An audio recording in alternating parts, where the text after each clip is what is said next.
नमस्कार, आप देख रहे हैं देश न्यूज। मैं हूं आपके साथ सूरज पाठक। हमारे खास कार्यक्रम देश की बात देश न्यूज के साथ।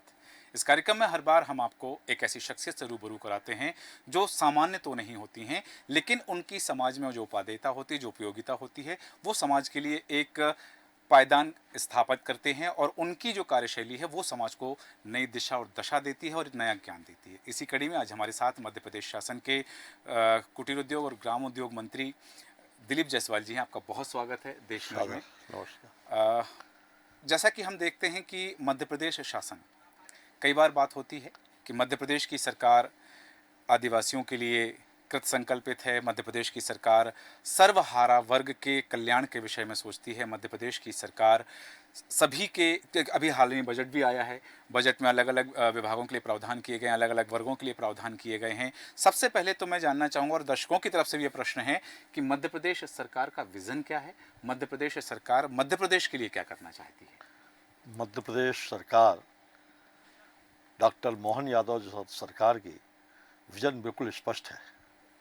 जिस प्रकार से हमारे देश के प्रधानमंत्री माननीय श्री मोदी जी ने 4 वीआईपी तय किए हैं, उसमें युवा, महिला, मजदूर, किसान, उन 4 वीआईपी को ही पूरा ध्यान में रख करके ये मध्य प्रदेश का जो बजट आया अभी, ये आज तक का सबसे बड़ा बजट 3,65,000 करोड़ से भी ज़्यादा का बजट पेश किया गया है।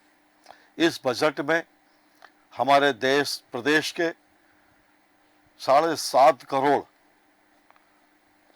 लोगों को सभी के हितों की, सभी के विकास की, सभी के उन्नति की ध्यान रख करके बजट पेश किया गया है। हमारी सरकार लगातार अच्छे काम कर रहे हैं। आपने किया ट्राइबल समाज की बात।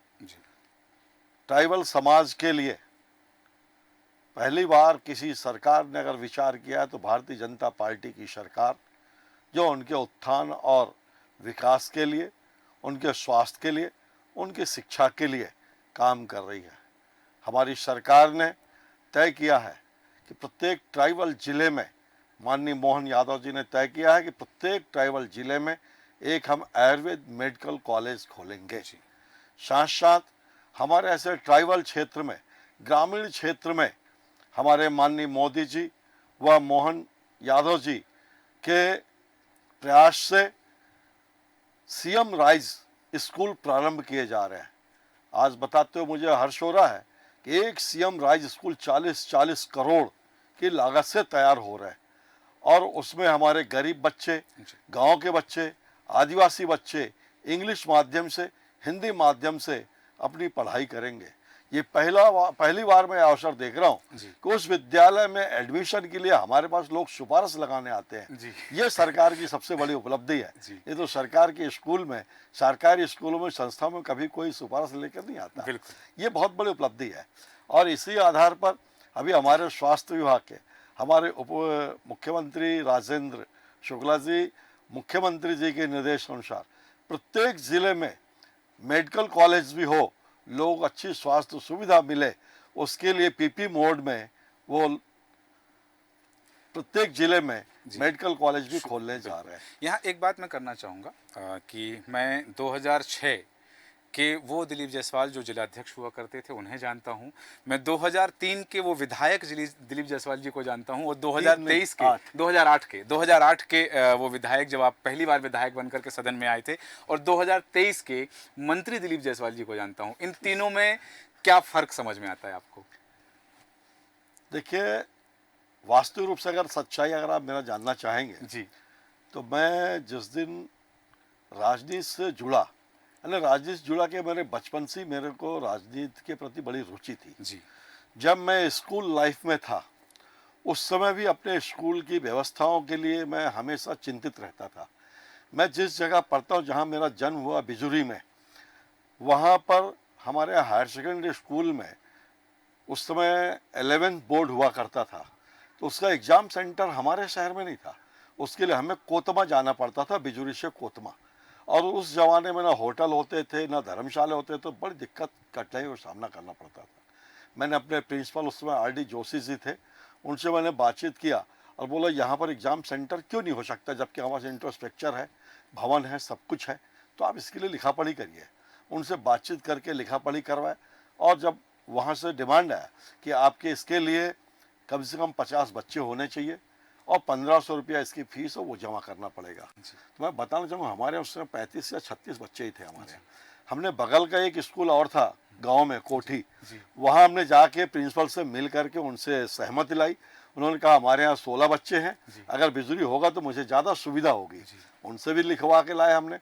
फिर उसके बाद बात आई 1500 रुपये कहाँ से जमा होगा, तो वो हमने बच्चों से कलेक्शन किया और बाकी जो पैसा और घटा जी, तो ईश्वर की कृपा से मैं जब पढ़ता था तब भी मैं बिजनेस से जुड़ा हुआ था। क्या बात है। मैं कभी भी यार ये मेरी सोच ये थी कि मैं अपने निजी सुख यानी कुछ भी शौक के लिए जी। या अपने उसके लिए पिताजी से मैं पैसा मांगू।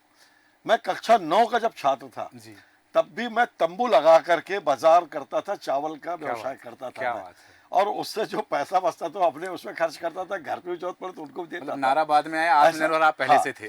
तो ये मेरी जी, इसी तरह शुरू से। तो वो बाकी का जो पैसा जी, लगभग 400-500 रुपया हम बच्चों से कलेक्शन किए, बाकी का पैसा है ना 80 की दशक की बता रहा हूँ जी, जी, मैंने खुद दिया अपने जेब पॉकेट से। जी। और फिर उसके बाद हमको तो उसका लाभ नहीं मिला, लेकिन आने वाले वर्ष में बिजली सेंटर बना, हायर सेकेंडरी स्कूल का एग्जाम सेंटर बना।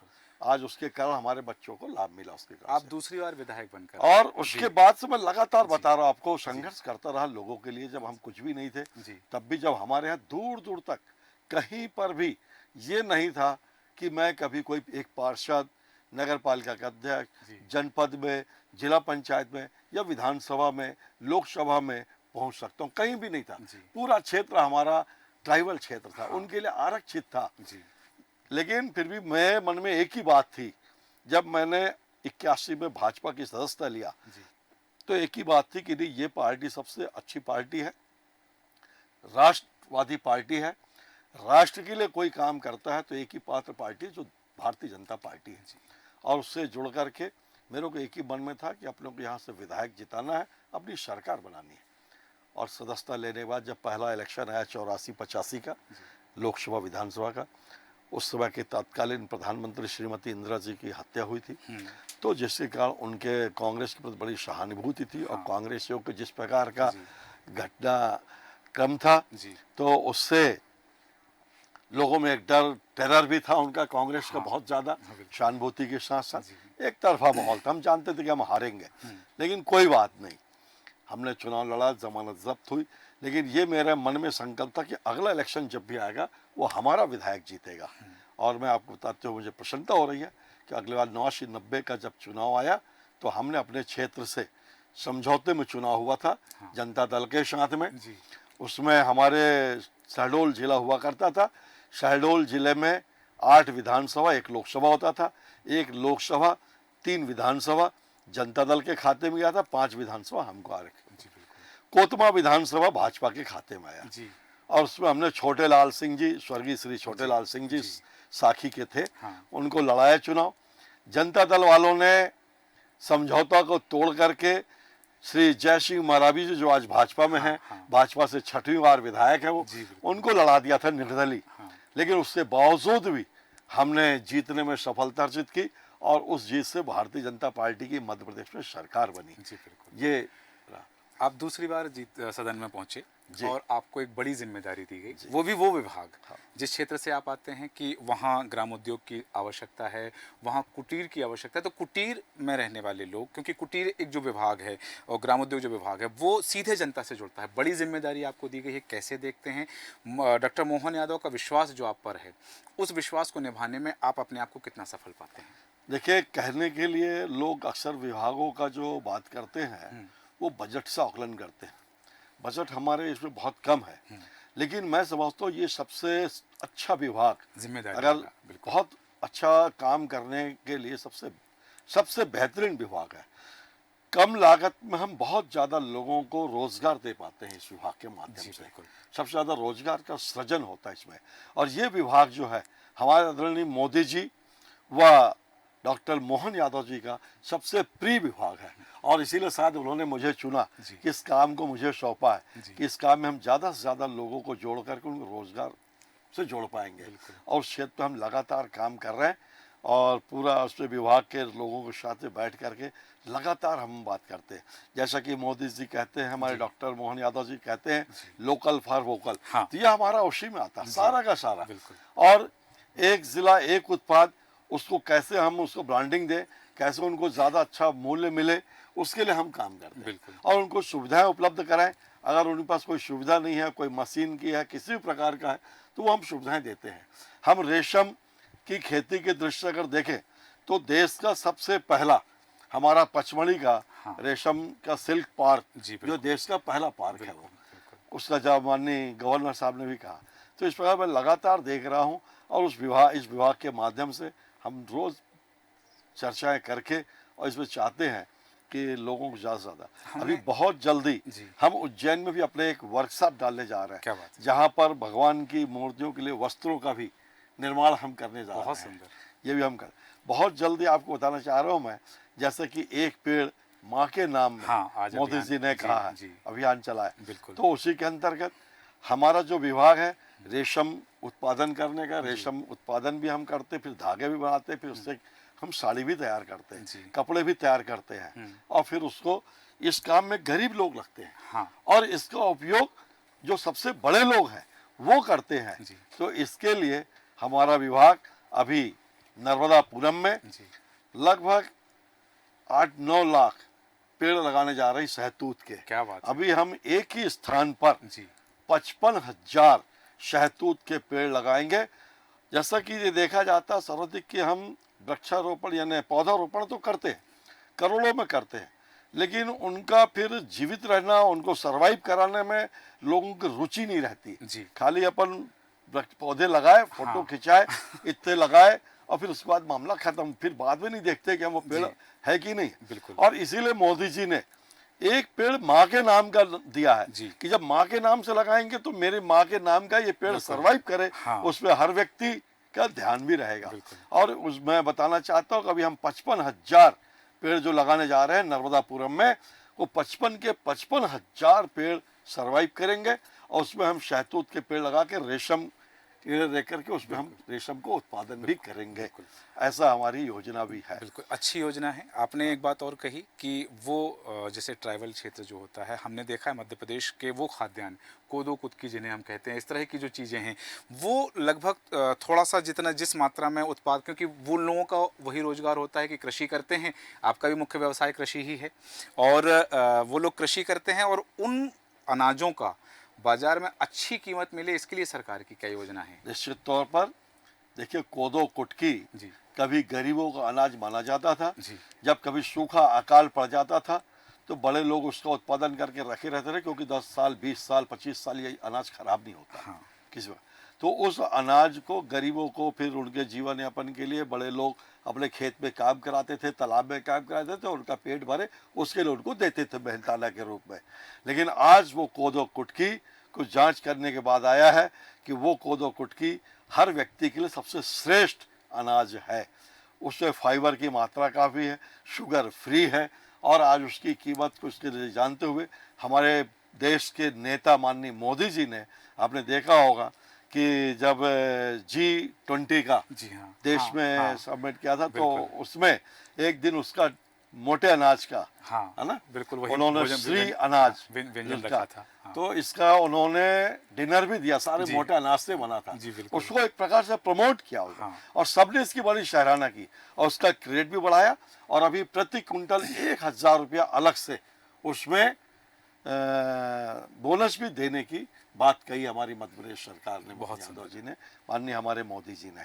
बहुत सुंदर कि ये उत्थान की एक पहली सीढ़ी है, उसके बाद में क्रमशः ताकि वो व्यक्ति, वो उस वर्ग से, उस स्थान से आने वाले व्यक्तियों का उत्थान हो, समाज की मुख्य धारा में शामिल हों। चलते चलते आखिरी में आपकी ओर से हमारे दर्शकों को क्या संदेश और मध्य प्रदेश सरकार क्या संदेश देना चाहती है मध्य प्रदेश के पूरे देश के नागरिकों को। आपके चैनल के माध्यम से मैं पूरे प्रदेश व देश की जनता से एक ही निवेदन करूंगा, हाथ जोड़ करके, कि देखिए जिस प्रकार से आज तापमान बढ़ रहा है, ये पेड़ों के अंधाधुंध कटाई के कारण दिल्ली में 52 डिग्री सेल्सियस तक तापमान पहुंचा। ये बहुत चिंताजनक है। हमको अगर इस धरती को बचाना है, मानव जीवन को बचाना है, तो उसके लिए पेड़ अति आवश्यक है। पौधा का रोपण करें, पेड़ ज़्यादा से ज़्यादा लगाएं हम, क्योंकि मनुष्य को चाहिए ऑक्सीजन और पेड़ को चाहिए कार्बन डाइऑक्साइड। तो हमारा पेड़ का और मनुष्य का जो संबंध है वो एक प्रकार से चोली और दामन का संबंध है।